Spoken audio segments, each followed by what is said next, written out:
On est dans le deuxième jour du mois d'Av. On est entré dans la période qui est un peu plus serrée, le mois où on doit diminuer dans la joie. Ça se comprend par on mange pas de viande pendant cette semaine qu'elle arrive. Certains ils boivent pas du vin, on n'achète pas des nouveaux vêtements, il n'y a pas des mariages et chacun il connaît les règles. Il y en a des fois que c'est des coutumes. Ça je sais que chacun fait au mieux. Mais est-ce que toutes ces raisons-là, c'est pour un passé? Parce qu'on sait très bien combien de fois on a partagé. Rabbi Nachman de Breslev, il dit quelqu'un qui vit toujours avec son passé et il n'y a pas de programme qu'il arrive, ça s'appelle peu importe quel âge il a, il est vieux. Et d'un autre côté l'inverse, quelqu'un même s'il a 96 ans, mais il cherche toujours qu'est-ce qu'il peut faire, ça s'appelle Naharaiti, Vegam Zakanti, il reste toujours esprit jeune. Alors, pour essayer de comprendre, et peut-être ça va nous donner beaucoup de force cette semaine, vous connaissez tous la halakha, l'origine dans le Talmud, traité Baba Kama, page 82. Pourquoi on lit la Torah tous les 3 jours? Le lundi, le jeudi. Bon, le Shabbat, tout le monde sont à la synagogue. Et Moshe Rabbeinu, il a vu que si tous les 3 jours, il n'y a pas une source de Torah, le texte divin, on s'éloigne. Bon. Et alors pourquoi samedi après-midi, on lit la paracha? Ça, c'est plus tard. À Ezra, il a remarqué qu'il y a des gens que lundi et jeudi, ils ne viennent pas à la synagogue, ils sont trop occupés.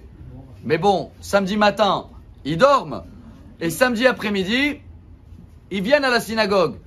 Quel texte on lit le samedi après-midi? Vous avez remarqué toujours ou pas? On lit la paracha qu'elle arrive.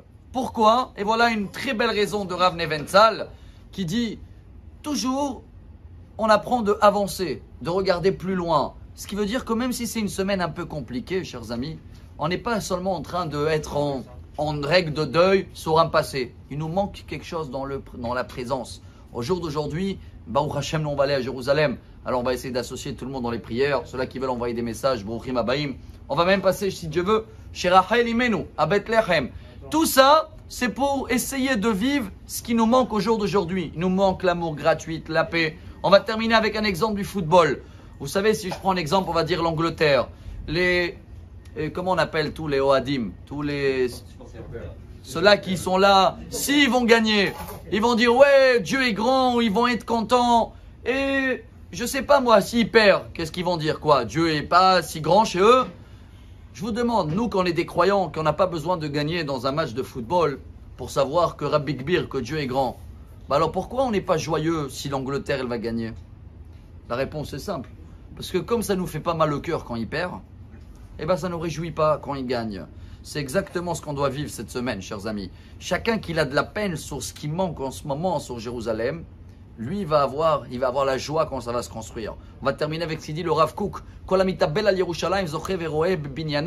Chacun qui comprend que en ce moment j'ai du mal avec la situation, c'est ceux-là qui vont être beaucoup plus joyeux quand Mashiach va venir Beth Amikdash. Parce que comme on arrive à sentir ce qui manque en présence, on va arriver à voir tout ce que Dieu nous promet. Alors on va regarder toujours plus loin, comme la paracha Mincha de Shabbat, c'est toujours la paracha la semaine prochaine. Si Dieu veut, cette semaine déjà, ce sera bien. Et la semaine prochaine, Beth Amikdash, Bimera Biyamenu, Odayom. Shavua Tov, Amar Rabbi Elazar.